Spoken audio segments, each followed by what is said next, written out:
Hey guys, in this video, I'm gonna show you how to clear your YouTube search history. So let's get into it. First of all, open the YouTube app. Select your account profile icon in the upper right corner of the screen. On the following tab, select Settings. Tap Manage All History. Tap the Delete drop-down menu and choose Delete All Time to clear your entire watch and search history.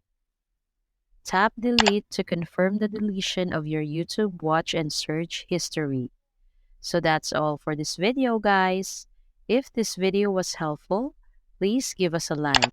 And don't forget to subscribe to our channel so you don't miss out our new uploads.